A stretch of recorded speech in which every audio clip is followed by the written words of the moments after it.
Good evening, everyone. My name is Daniel Faz. I'm a professor in sociology at Trinity College Dublin and the convener of the Identities in Transformation research team. That is one of 5 research teams based in the Trinity Long Room Hub. And the Trinity and the Changing City public lecture series is the flagship lecture series of this research team, Identities in Transformation. Over the past 3 years, we have organized 13 public events, this being the 13th. I hope that's a good omen, not a bad omen, as part of this series, bringing together internationally acclaimed scholars in the arts, humanities, and social sciences from Trinity and further afield, together with key stakeholders and practitioners from across the city. So indeed, this dialogue between academic and the non-academic community is key, has been key to this lecture series, as is the interdisciplinary nature of the series. So these, and we focused over the years on really important topics, just to name a few: housing, educational inequalities, health, sustainability, the environment, the language diversity in Dublin, social class issues, racism, and tonight we have the topic of migration. Indeed, the artistic representation of refugees and direct provision. And the person who will chair tonight's proceedings is Professor Steve Wilmer. And I'd like to say a few words about the chair as well. So he's a professor emeritus in drama and former head of the School of Drama, Film and Music here at Trinity. He's been visiting professor at Stanford and UC Berkeley and research fellow at the International Research Center for Interweaving Performance Cultures at the Free University of Berlin. And among his many publications are 2 books I'd like to highlight to you. One is Performing Statelessness in Europe, published recently, a couple of years ago, and Theatre, Society, and the Nation. And of course, I could go on, but at this point, I'd like to hand over to Steve to introduce our distinguished panel for tonight. And we all look forward to a fantastic discussion on the topic.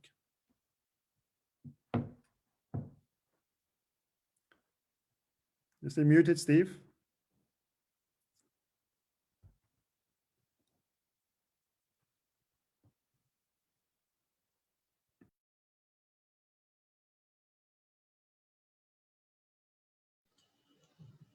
Sorry, Stephen, you're muted.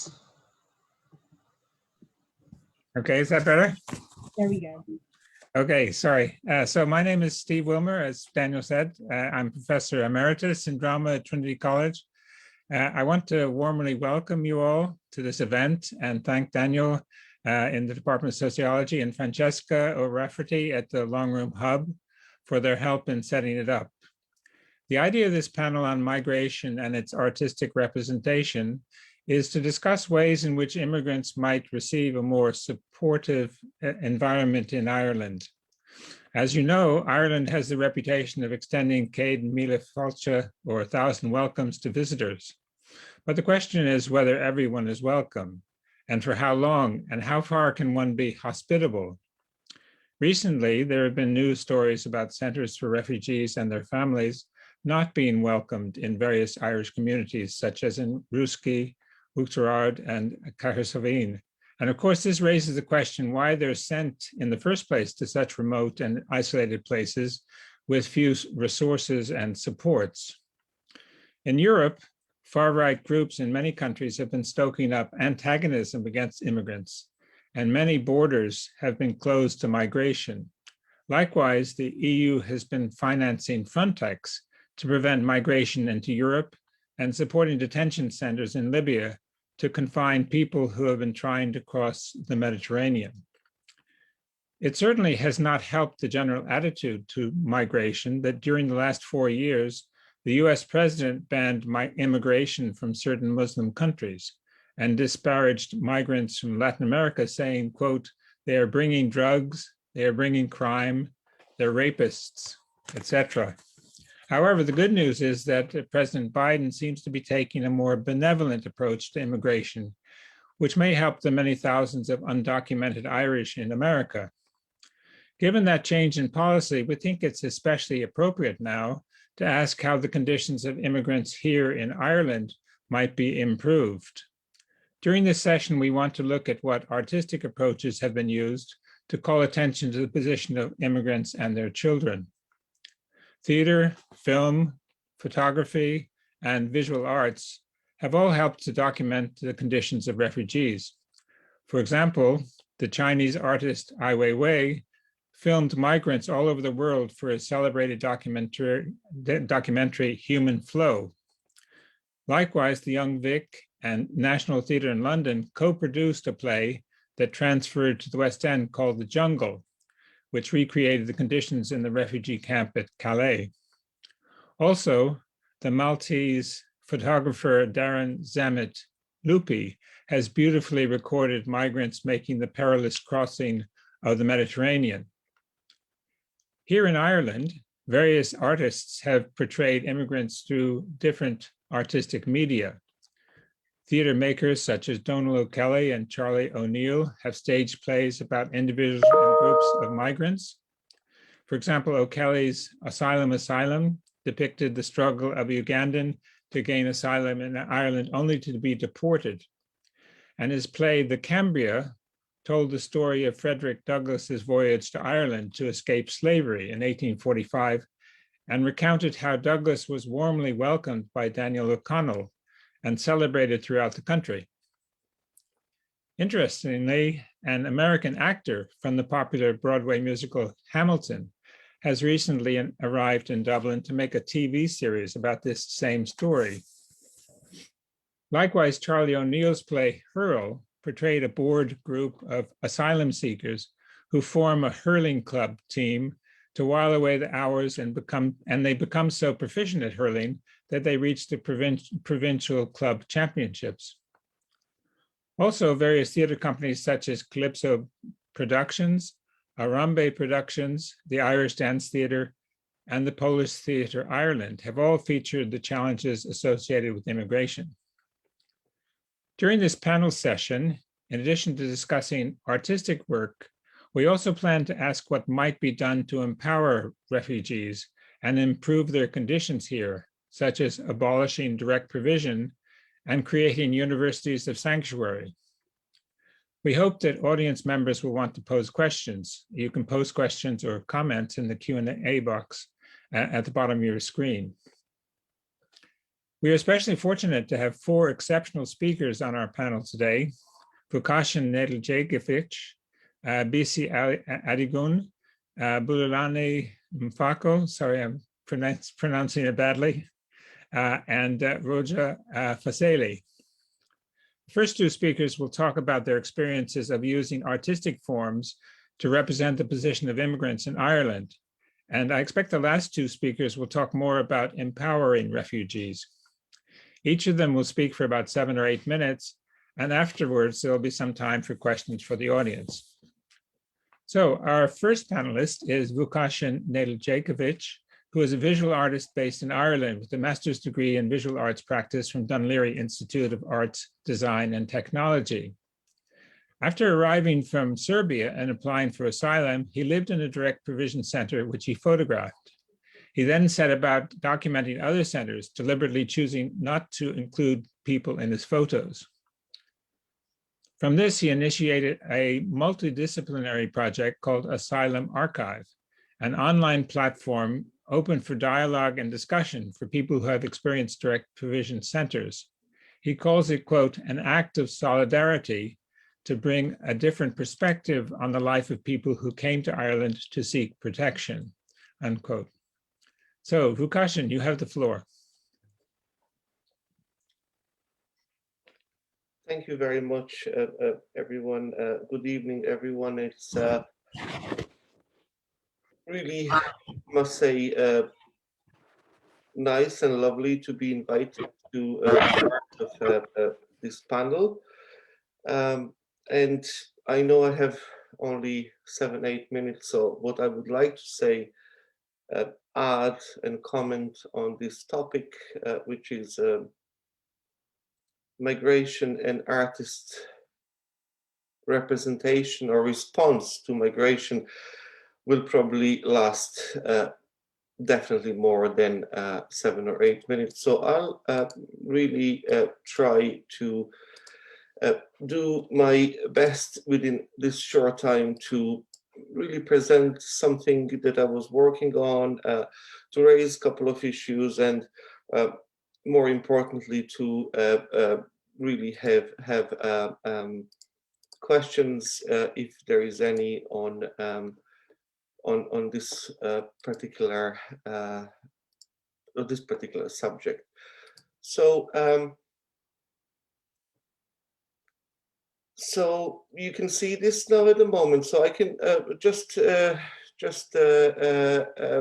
say that I arrived from former Yugoslavia in Ireland in 2007, seeking international protection, and I was placed and living in most of my time, which was 3.5 years in direct provision, in direct provision, the old Convent Direct Provision Center in Ballyhonis, where I initiated this platform, which is subsequently called Asylum Archive, as you can see here. It started in 2007, and it's still going. Most of the people I wouldn't say most of the people, apologies, some people may have heard of this work. Again, I would like to show you some of the work I have done recently, and last year, really, or at the beginning of pandemic, and it's really more than kind of that I wanted, but what is really prevailing in this work is the photographs of the building. But what is really important in this work, I believe, is that every single building that I'm going to show you now has a story, okay? The stories are devastating, the stories are harrowing, the stories are disturbing, the stories are our present stories. And this is one of the centers, only one of the centers that opened at the very beginning of pandemic in Cahersiveen, in Kerry, in a very remote area that hosted people, and pandemic broke down, and I was there at the very beginning of it, and even before the residents came. But what really happened in this particular building, in this former hotel, is really, it's inferno, really, if that's the right word I can use, is people getting contracted the virus, and the virus spread, so from 1 to 50, maybe more, not being allowed to leave this building by HSC, but also by the local residents or community in Cahersiveen. And this particular center was in the media, if you like, somewhat, but we still don't know. Even we in Masi, if I may, work with people every day, really remotely. We knew there were several centers like Ire Powell in Newbridge, and recently in Killarney, Atlas DP Center, that has as a building or as an entity many people that are living in really poor, devastating conditions, with having been infected by the virus. And as I said, every single building, every single site has a story. And I don't know really kind of how much we have to continue to talk. I've been talking for 14 years, really. And then for how long we have to continue to talk for the society to realize that this is not only the continuation of the previous carceral institutions that we kind of know very well at this stage, like Magdalene laundries and mother and baby homes, industrial schools, but it also has another layer that these sites may not have had, with all the harshness being imposed on people living there is that notion of deportability or people being so much vulnerable to being deported, which means, as you know, removed from Ireland back to their countries or not their countries or where they're from or being born. This particular center in Monaghan, Emergency Accommodation Center, which has been initiated by the government a couple of years ago, or 2 years ago, I believe, is another anomaly on the continuation of direct provision center. What really here is happening, or was happening, is this was still operating as a hotel where asylum seekers were living there. So every Friday, when there is a wedding, right, or I would say a white wedding, people have been shipped on the bus from Carrickmacross all the way to Laoghaire, to a hotel there. So they don't interfere, disturb the wedding that was going on. And then on Monday or Sunday night, 4 hours journey in the bus, men, women, children were brought back. So this is it. This is happening. We can go a bit further in terms of Ireland, you know, and the racial segregation. Apartheid in 2020, 2021, nowadays, Esplanade, direct emergency accommodation center, same story, but we're going a bit further. So in this particular place, you have two entrances. One is for the tourists, and the second one is for people seeking international protection. And may I also say that people seeking international protection are advised or not allowed to congregate in the common areas or living in this building in RD above the bank where you're not allowed to open a bank account as an asylum seeker. And I can go on and on and on.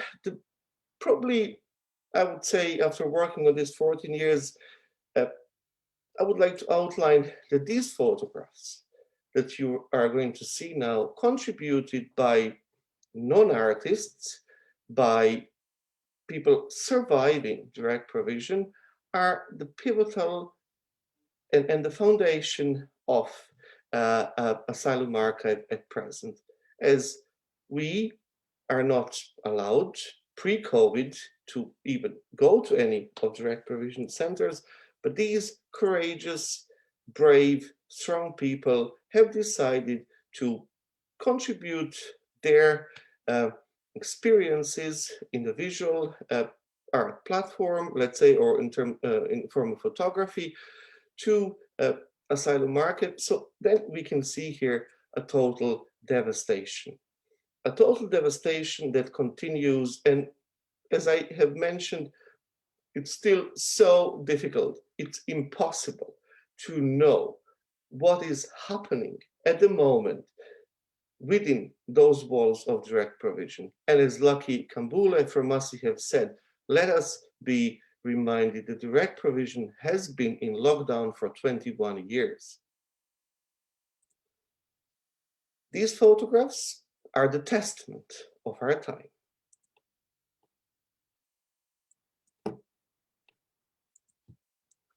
And so many stories going around and around.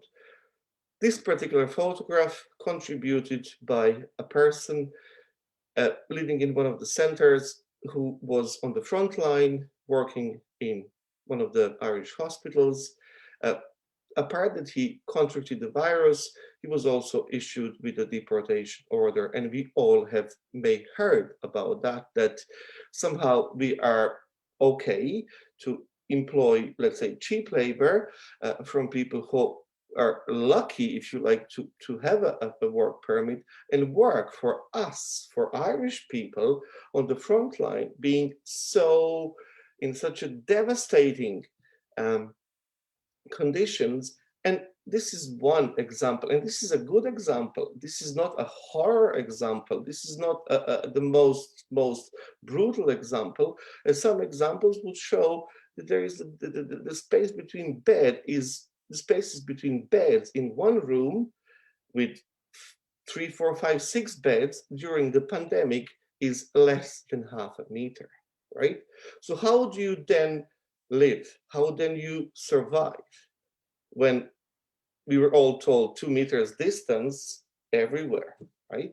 So I must say that there's something wrong here, and I must pose this, that was this a deliberate decision by the state of Ireland to continue to exterminate people who have done no crime, but their only guilt was that they come to this land to seek protection? And if we dwell on Ireland, if we blame Ireland, which we should forever and ever, then let me just go a bit further with the work I started only at the beginning of last year, that these conditions, these dire conditions, inhumane conditions, the way we treat migrants, the way we treat people who are only applying legally by any laws for a protection in such a horrific, horrible, devastating, dehumanizing way, and I can go on and on and on. And it's just not Ireland, it's not Greece only, or it's not France only, it's across the board. It's the Europe. It's the European Union, it's the borders Europe, and it's absolutely devastating to see and to witness our policies of the closed borders and immigration in today. But you see, when I say this, right, and I kind of concluded with the work I have done and the work other people who have experienced direct provisional survivors have done, but you know, this is just it really, and this is just one example how to represent, or maybe how to do a work or document what is direct provision. But really, when we talk about representation or artistic representation of migration, we have this person, Richard Moss, who represented Ireland at the Venice Biennale 2014, going to Congo and documenting the conflict there. Extremely problematic, ethically wrong, with a neo-colonial, post-colonial, exploitative approach, you know, that we embraced. Not only we, not only that my country, Ireland, if I may say, as I'm naturalized Irish citizen and being here for 14, 15 years, that we have chosen this to represent our country at the Venice Biennale. And we can go a bit further, documenting child soldiers with this kind of sickly pinkiness around, no ethics, nothing going on there. And this is in the curriculum of the Irish curriculum when we talk about art. And this is, if you can see above, this is IMA. This is Irish Museum of Modern Art, that have put this on their social media only last week, reminding us how good this is work, how important this work is. For me, it's a disgrace. And we cannot blame Richard Moss for here, really. He only did his job, if you like. He's doing so well at the moment as a neoliberal artist, if you like, you know, but we also have to look, why did we choose Richard Moss? Why do we think this is a good work? How long can we actually portray people in remote villages, in this particular case from Congo, without asking this child's parents, guardians, is this okay? Can we continue to parachute into communities, including Irish artists in direct provision center, extracting that nectar that is going to progress our career, that we can go on and on and become successful artists, and doesn't stop there. This is 2019. Barca Nostra, this is the boat that carried 700 people, right? That have drowned in Mediterranean in Lampedusa.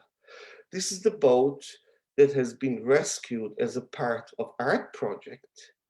The same boat that carried people who died was brought to Venice Biennale. The whole project cost over 2 million, I believe.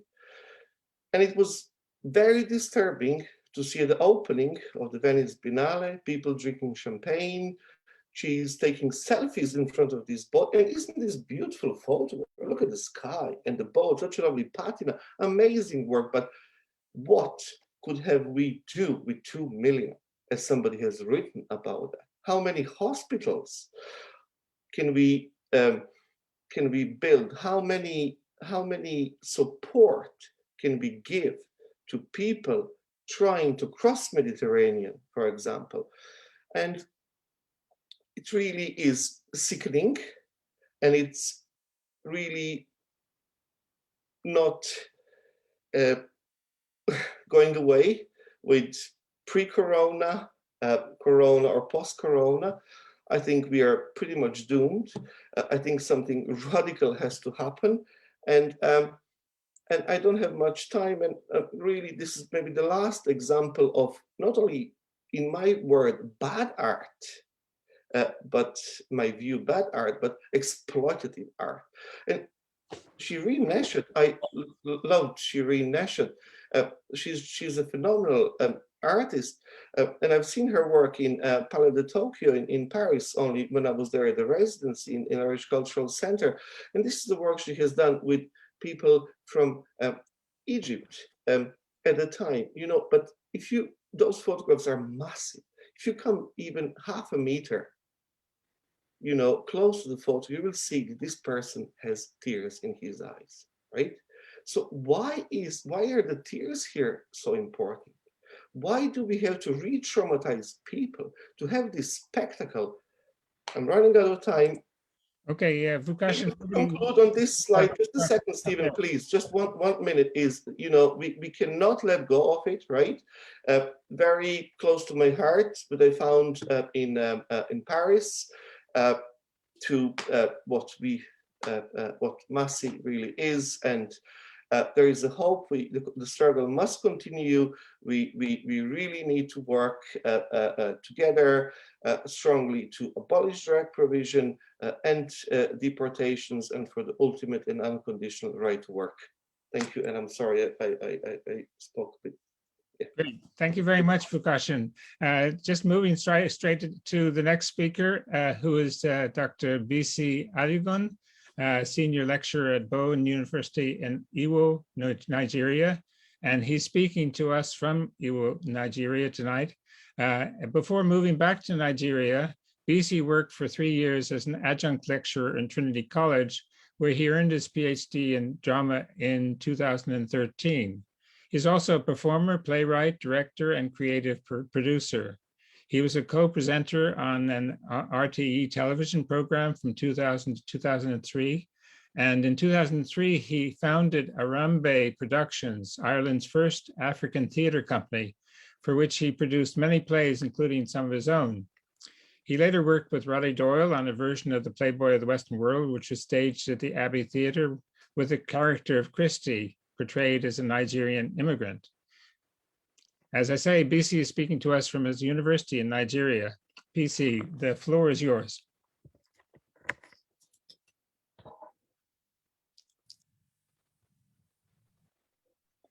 Can you hear me now? Yes. Thank you very much, Professor Steve Wilmer. Good evening, everybody.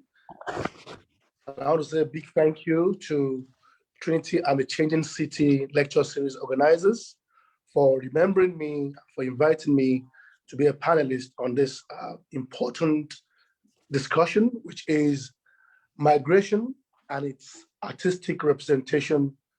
Well, you can see I started Arambe Productions in 2003. And the reason why I started Arambe production was because from 1996 till about 2003, that I lived in Ireland, I used to participate in a mainstream theater, but every part that I played, I never liked them. So I thought, if I wasn't happy about the way I was presented, perhaps I should create a medium to represent myself and to give my fellow migrants. I'm not particular about whether you're a refugee or whether you're an asylum seeker. As far as I'm concerned, all of us are asylum seekers in the world, you know what I mean? And the reason why I chose The Gods Are Not to Blame was because it was the first play that I saw when I was about 9, which made me to want to study theater arts. But not only that, some of you will know that The Gods Are Not to Blame is an adaptation of Oedipus the King, which is the story of the man who kills his father and marries his mother, simply because he's not sure where he belongs. So the issue of identity, the issue of home, the issue of belonging is one that has preoccupied Arambe from the onset. Can I have the next slide, please?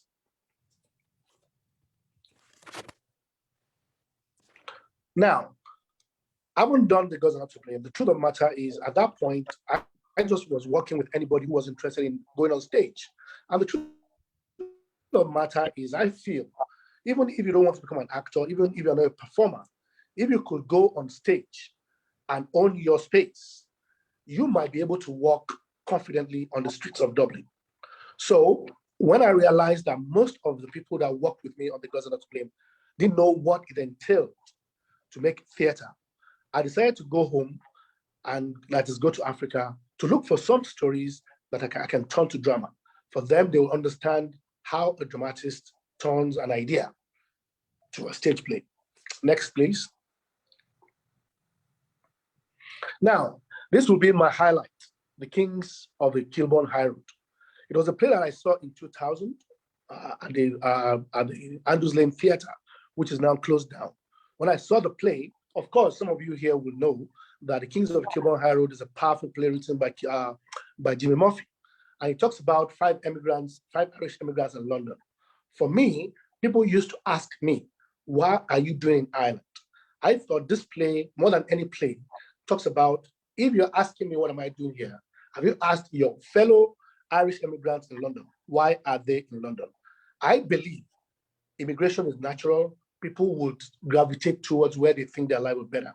I left England in 1993, and I left Nigeria for England in 1993, and then I came to Ireland in 1996. And I also believe in providence. I believe in fate. There's a proverb in my language which says, it is the head that knows where the legs are headed.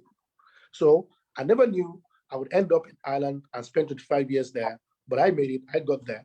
And this play, for me, was one of the most important plays because I was able to use Black people to do Irish immigrants, and it was really the highlight of the 2006 Fringe Festival. Next, please. Now, as Professor Wilmer has said, I think it was a confidence that I gained from the Kings of the Kilburn High Road that I was able to turn the idea of a Christy Mahon as a Black person into a reality. I was lucky to work with Mr. Roddy Doyle, and we wrote it, and eventually my company, Arambe Productions, licensed it to the Abbey. I'm sure most of you will know how that ended up, but that's another topic for another day. Next, please. Now, this is another play that I found very interesting because it is a play that is set in Ghana, written by J.C. de Graft. The play is set in 1960s when Ghana just gained independence. And what I like about the play is it's a play about a white woman being racially abused by a Black man who had a bad experience when he was abroad. So I thought it was very important for me as a theater artist. I think you are more powerful if you refract rather than reflect. What I mean by that is when you show people their true colors, they will be too uncomfortable. But when you show them something that they cannot see clearly, maybe when they get home, they will see it clearly. Next, please. Now, this is just a play that I did to celebrate Arambe's 10th anniversary. or 9th anniversary. I did this at Trinity College. It was just a play of Wole Soyinka that I adapted. It's a play, it has nothing to do with immigration. And I wanted to tell my company that it is not all the time we do plays about black and white, whether you want to be misrepresented. So this is just a fun play that a lot of people had fun watching. Next, please. Now, this is another highlight of my theatre work in Ireland. I'm sure some of you would know Fazali, who was murdered and cut into pieces and dumped in the canal in 2005. I just could not resist writing the play. It was like there was nothing I could do about it. For me, I thought 3 people were involved in this killing, and they were all blood related, and this man was dead. So that means we could never hear what happened from his own perspective. And I thought, as an artist, I'm not there to write a true life story. I'm not there to write facts. So what I did was I tried to imagine what had happened that night, 12 hours before the man was killed. So the play turned out to be what Gowan called Gowan. Gowan was the director of Fringe Festival then. He says it's a tragic comedy, and I called it The Butcher Babes. What I tried to do is I tried to tell the story from the victim's perspective, using my artistic license as a theater maker and as a playwright. Next, please. Now, the Parties of Panel Street was perhaps the last, one of the last shows I did in Ireland. I did that in 2013. And the Parties of Panel Street was actually an adaptation of my adaptation of The Kings of the Kilburn High Road. I think it was in 2010, I was invited to Nigeria to contribute to Nigeria's 50th independence anniversary. And what I wanted to do was I wanted to show The Kings of the Kilburn High Road. But I thought it would be very hard for the audience to have an understanding of why Black people are playing white people in England. When we have our white people, when we have our Black people there are a lot of Nigerians in in England, as we have Irish people. So I turned the play to Home Sweet Home with Black actors in Nigeria. And the play is about Black Nigerians in a restaurant in Kilburn High Road, or in somewhere in Elephant and Castle. But when I wanted to do this play with my people in Ireland, they said they cannot understand me putting the experience of British Nigerians on the Irish stage. That I have to adapt my adaptation. And that's what turned to the Parties of Panel Street. So the Parties of Panel Street is an adaptation of my adaptation. And I'm trying to write a paper on that, which I call the contingencies of transnationalism, adapting and adaptation. And I'm going to stop here because I want to give people the opportunity to ask questions. But just to conclude, I think it is important for the artists to respond to not only what's going on in society, but also some other artistic representation of what's going on in the society. That was how Arambe was born. And I think I did my best until I had to leave Ireland in 2019 to return home, because there's a proverb that if it is difficult to continue on a path, you might as well retrace your steps. That's why I'm back in Nigeria right now. Thank you for listening to me, and I would like to take any questions that you may have. Great, thank you very much, Bisi. And our next panelist is Bulelani Mfaco. Maybe you can pronounce your name because I can't get it right. Bulelani, do you want to say how you pronounce your name? Mfaco. Mfaco. Okay, he's a South African refugee who has spent several years in direct provision in Ireland. He's been a representative for MASI, the movement of asylum seekers in Ireland, on the government's expert group tasked with reforming direct provision. He grew up in Cape Town and has a BA degree in politics and public administration from the University of the Western Cape and a master's degree from University College Dublin. Having experienced homophobia in South Africa, he applied for asylum in Ireland after completing his master's at UCD and was then moved into direct provision in Dublin. Since then, he's been transferred to direct provision centres in County Clare and County Limerick. His application for asylum was rejected in July 2019, and I presume you're still waiting to hear the results of your appeal. So Bulelani, the floor is yours. Thank you, and thank you for inviting me. I'm still waiting for a High Court decision. We don't know when that court decision will come out on my application. But the first thing I want to do is pay credit to the asylum seekers who have experienced direct provision, who really put out their artwork in not just showing their miserable lives in the direct provision system, but also things that they value, things that they treasure the most, precious things that matter to them. And clear examples of that is something from there, which is the title of an exhibition by a number of asylum seekers who lived in direct provision, which is currently in the National Gallery of Ireland.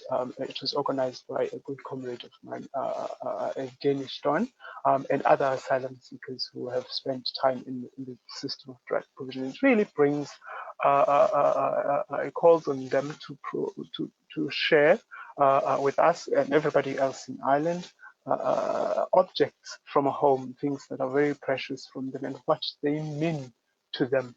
Because quite often we get told to go home. If you're a migrant in Ireland and you haven't been told to go home, you're very lucky. But I get that quite a lot on Twitter. I get that a lot, and other people, comrades of mine, get that a lot. And there isn't an understanding and appreciation in quite a lot of the racist rhetoric in Ireland, even in some politicians, that the fact that home for many of us is a site of trauma.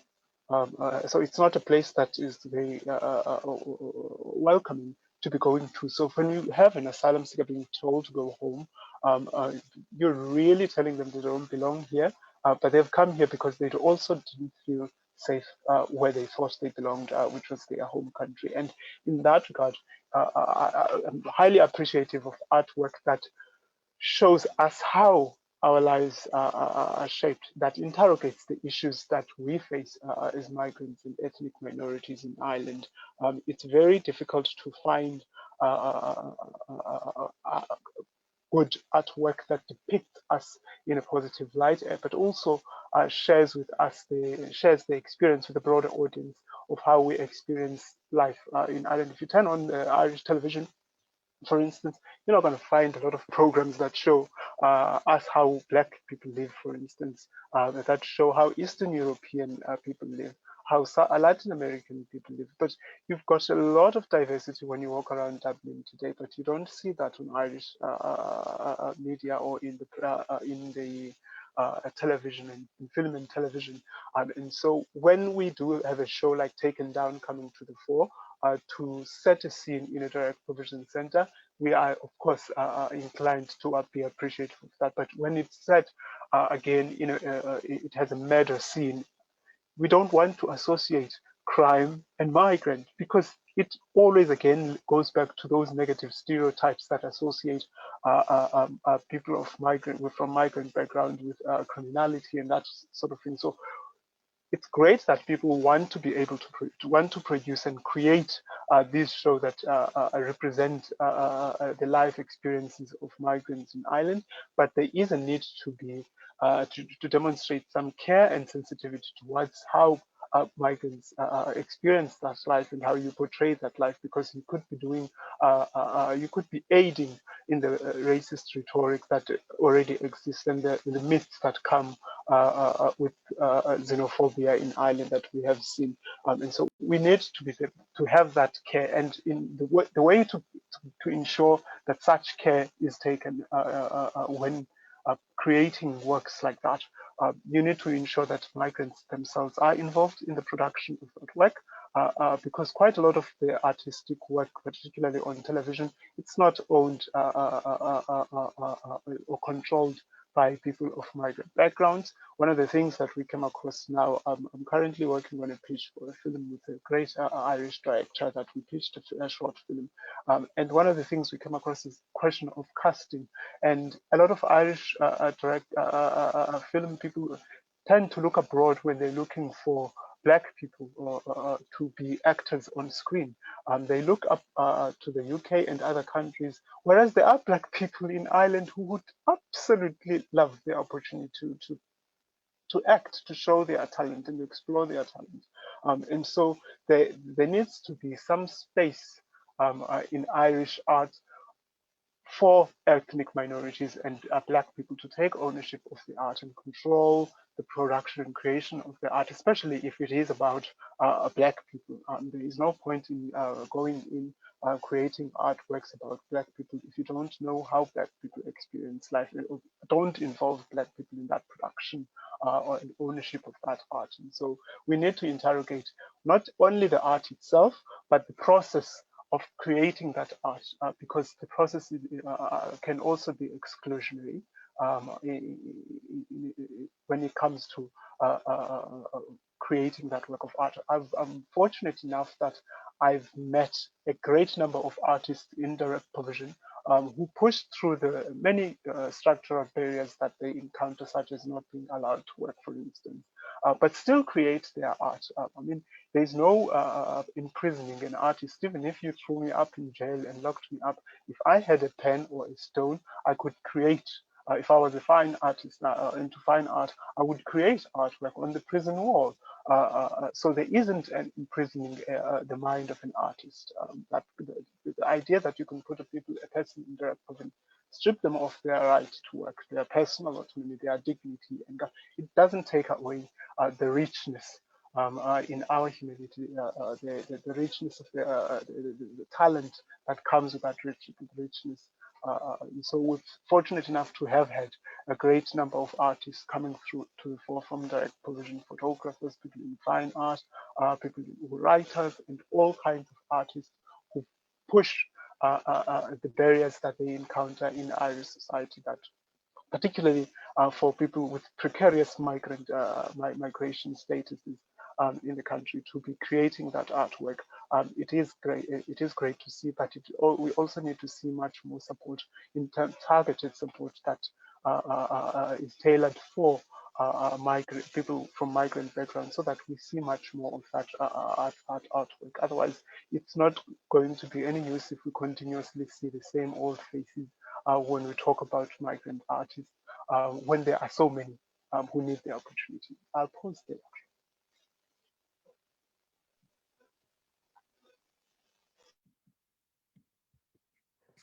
Steve, you're You're Thank you very much, Bulelani. So our next panelist, can you hear me? Yeah? yes. Our next panelist is Dr. Roja Fazaeli, who is Assistant Professor of Middle Eastern Studies in Trinity College and Global Affiliate in the School of Law at Emory University in Atlanta, Georgia. Roja is the chairperson of the Board of Directors of the Immigrant Council of Ireland, which has been putting on a very interesting a series of panels this week, and is just finishing tonight, I think. And she's also served on the boards of Amnesty International and the Irish Refugee Council, and has worked for Scholars at Risk. She's published on the rights of women in Ireland and has been active in Trinity College, achieving the status of a University of Sanctuary, so the refugees can obtain scholarships to attend Trinity. This program is actually being launched tomorrow morning. Roja, you have the floor. Thank you very much, Steve. And I'd like to thank all my colleagues who spoke previously and for asking me to be a part of this. I'm going to try my best to keep to 7 minutes, so we have some time, hopefully, for questions and answers.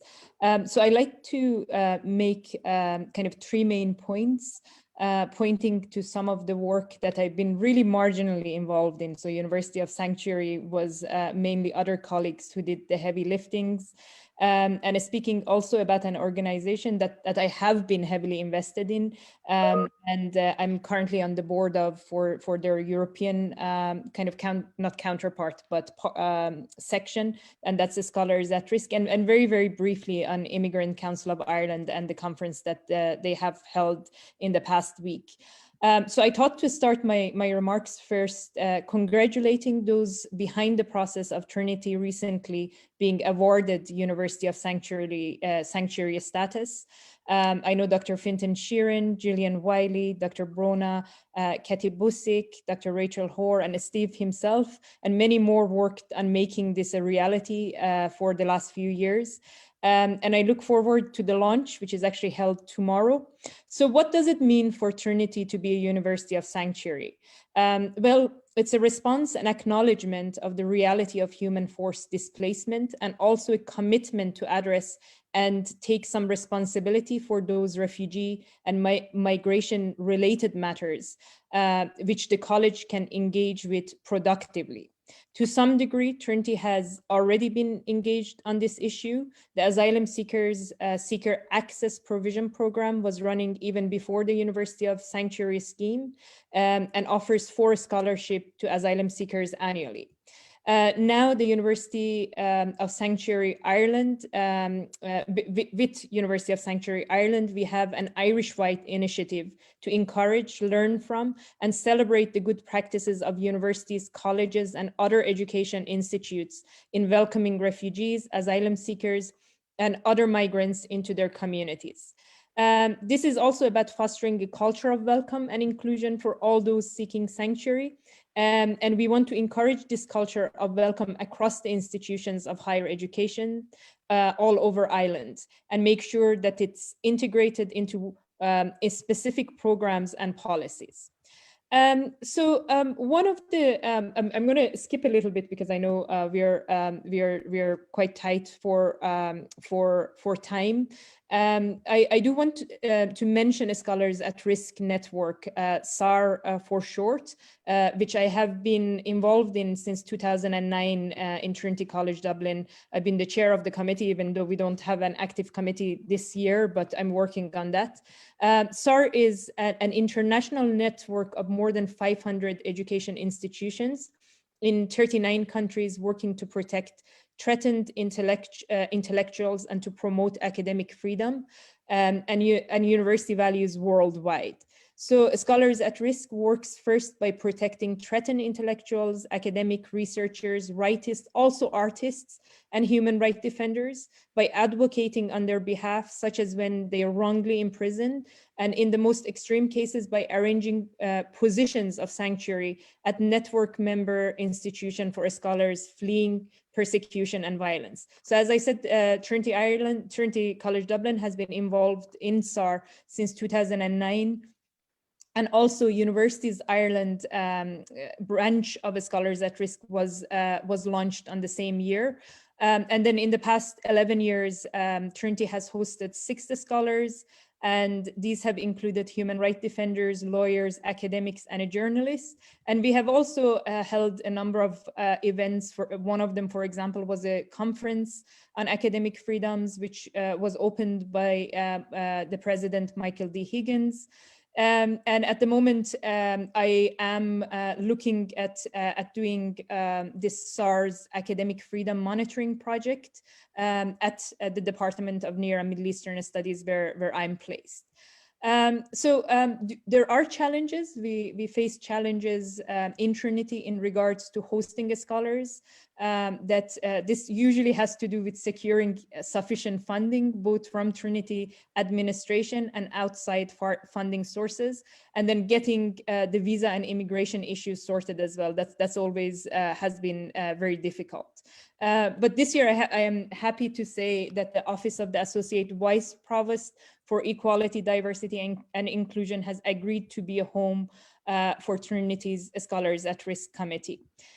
So doing the structural work to get these organizations up, running, and funded is a sustainable way. We can be quite, in a sustainable way, can be quite challenging. And one of the reasons, and this is one of the reasons that as the chair of Immigrant Council of Ireland, I'm really delighted with the way the organization has grown and flourished in the past few years. And really, the University of Sanctuary, Scholars at Risk, Immigrant Council of Ireland are all places where you see how important community cohesion and support is for migrant communities.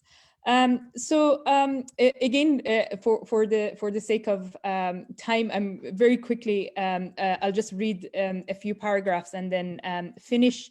I do want to highlight that this is a really, really difficult time. And I think all the three speakers previous to me have highlighted this as well. So according to a UNHCR report in 2020 only, an estimated 79.5 million people remained forcibly displaced due to persecution, conflict, violence, human rights violation, and even seriously disturbing public order. And COVID has, of course, only thrown these dynamics into a starker relief. Ireland, I think, faces some specific challenges. First and foremost, our institutionalized structures. Again, we have noted this already, such as direct provision, which absolutely disfigure Ireland as a place of welcome. And Ireland's general propensity towards openness also means a porousness to trends of xenophobia and nationalism that are increasingly pronounced in today's world. Steve has already mentioned the Immigrant Council of Ireland's conference that was organized. If you do get a chance, there are recordings of it. Do have a look. Irish Identity and Integration was the forum, but also what was highlighted, questions around diversity, integration, Irish identity, employment, Black excellence, anti-racism, leadership amongst migrants. It's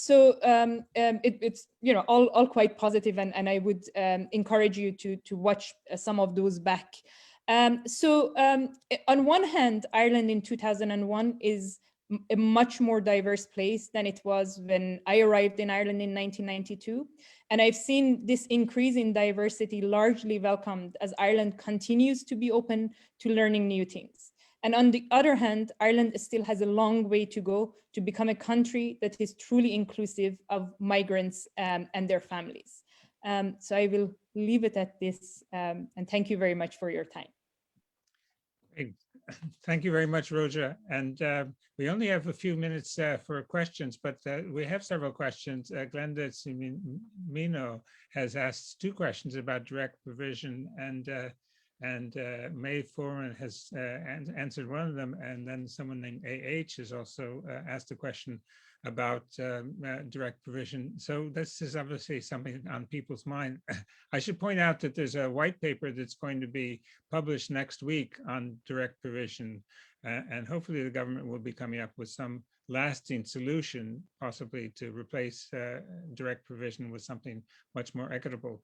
Glenda has asked, how do people in direct provision manage to transition out of it into Irish society?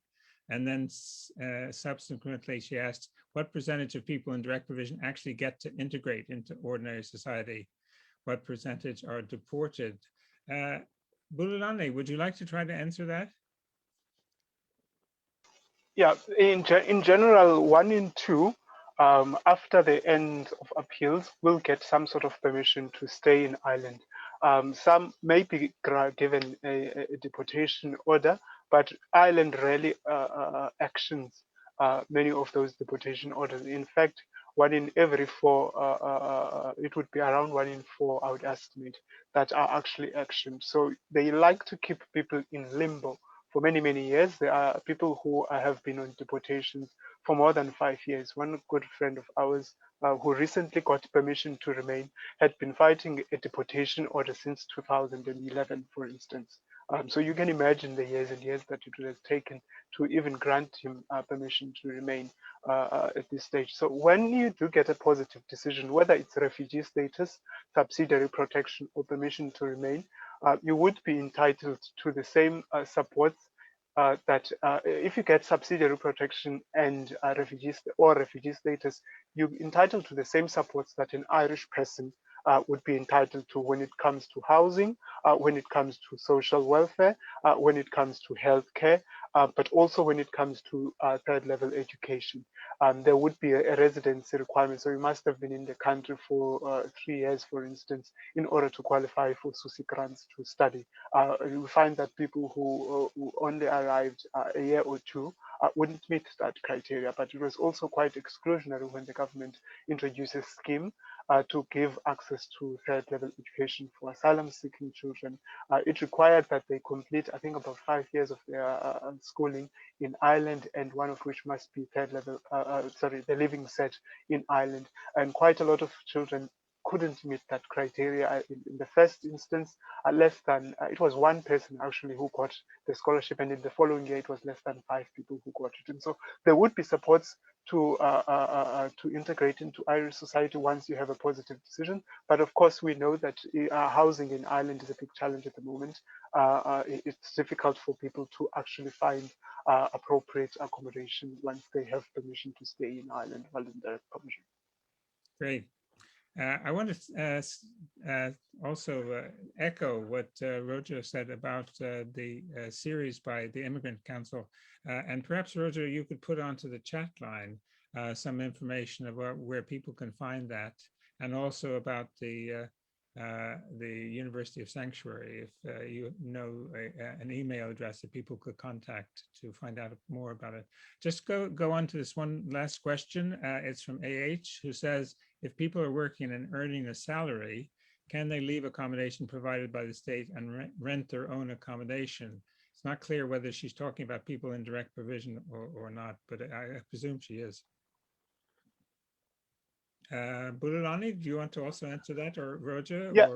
Or... Yeah, in general, people are free to, in theory, people are free to leave direct provision. So if you have the means to do so, you are free to leave direct provision. But we have found that some people who struggle to leave direct provision are people who are concerned about getting a negative final decision. So for instance, people who have left a direct provision center, when they lose their job, it becomes very difficult for them to get any other social supports. So we had people, for instance, who lost their jobs due to COVID-19, but struggled to find supports from the Irish state in terms of rental accommodation when they lost their jobs due to COVID-19. Because you would remember that asylum seekers were excluded initially from the pandemic unemployment payment, and were later on added. I think about August was that the pandemic unemployment was extended to asylum seekers. And so we do find people do leave direct provision centers when they are working and can support themselves. But there is a concern that when they get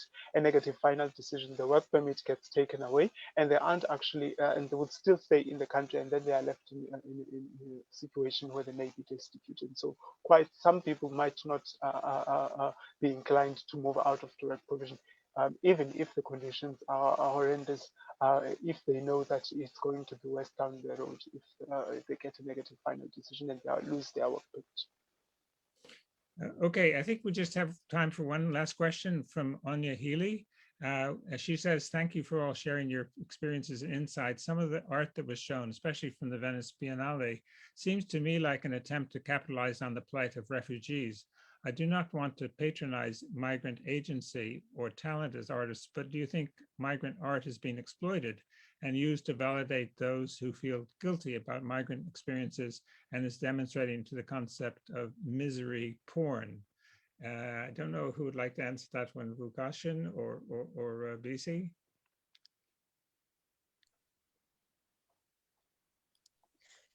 Well,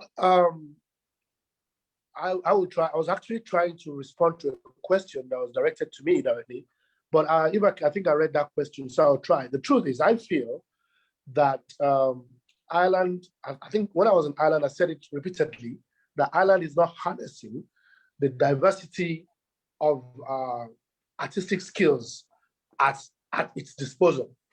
So as I speak, I can assure you that RTE has no, I may be wrong, RTE has no Black presenter or Black producer, but I know there are lots of people who are capable of doing that. I read something on the in Irish Times, a series about immigrants who have been living in Ireland, and there was a Nigerian who studied production, who has worked extensively in Nigeria as a journalist, and trying to get into Irish mainstream media has not been able to do so. So for me, if you are going to represent the other, it's important for you to bring the other in as some kind of a consultant, so that if you're trying to represent my experience, you know what my experience is. You know from the horse's mouth before you can represent me.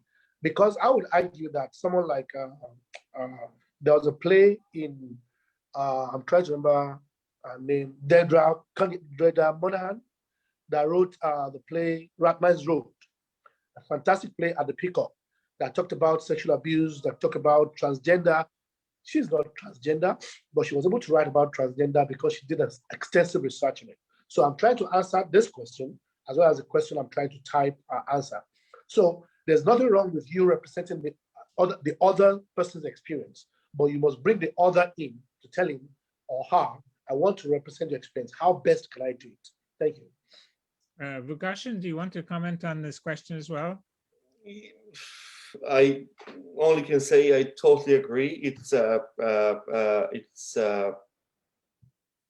nothing but what the question was. It is a very problematic approach, very exploitative, very, and if we look at how does media operate on that, if you look at that, how much media, European media, wanted to shake us all with a picture of the washed body of Alan Kurdi that died at the shores of Mediterranean, and how long that picture stayed in our minds, in our consciousness. Yeah, maybe a couple of weeks, months, but what have we done subsequently to prevent that happening? How many Alan Kurdis have died since? I can only say there is a huge struggle ahead of us in terms of rethinking, dismantling the present narrative of portraying particularly migration through visual arts discourse. It's a long journey, and yeah, just it must end because it's not only exploitative, it is wrong, it is not right, and it is just a bit disgusting. Okay, good. Okay, so maybe just have one last question for, maybe I can ask Roja if you could try to address this, which is from someone named Bethany Luzny, who says, how do you break down the wall between activists and researchers presenting perspectives on behalf of refugees, asylees, and allowing the refugees, asylees to express themselves, access to expression? It's a really important question, and I think part of what each presentation today showed was how important it is to hear the voices of asylum seekers and refugees themselves, and to empower and give agency rather than just looking at them as subjects. And I think it's not just in the kind of academic discipline of migration and refugee studies that this is true. It's true of many of academic fields. For example, I work on gender, and it's really important that we give voice to our topics rather than us being very distanced from it. So myself, I come from an activist background, and I think it's always really important for me to remain an academic activist. Because otherwise I don't, I'm too far from the field. So there is no point in theorizing without actually knowing exactly what's going on in the field and hearing those voices. And I think Vukasin's presentation especially was really important in showing that, in showing how, sometimes subjects can become exactly that, just subjects and voiceless, and agency is taken away when they try to capitalize on it rather than anything else. So there is things, initiatives like University of Sanctuary, Scholars at Risk are there to try to give that a space and voice. to asylum seekers, to those coming from migrant backgrounds, or scholars who are at risk, who could be, who could be asylum seekers and refugees as well. Great. Okay, I think we have to wrap up now. So I want to thank our panelists, Bulelani, Bisi, Vukashan, and Roja, for excellent presentations. I'm very sorry that we have so little time for these discussions, because it could go on for a long time. So I'm just going to hand back to Daniel Fas. Yeah, thank you very much, Steve. And I'd like to finish with a round of thanks, of course, to the four panelists. Steve, to you for chairing this excellent session tonight. Eve Patton, our director of the Trinity Long Room Hub, for supporting the Identities and Transformation research team. Francesca O'Rafferty in particular, but also her team for the logistical support in filming, marketing each of the 13 events we've had to date in the Trinity and the Changing City lecture series. And of course, all of you for coming along tonight, well over 100 that were live with us tonight. And of course, you can still watch it back on Facebook and other means as well. And for asking those many really fascinating questions. Thank you, guys. Thank you, everybody, and good night. Bye-bye. Good night. Thank you very much. Thank you.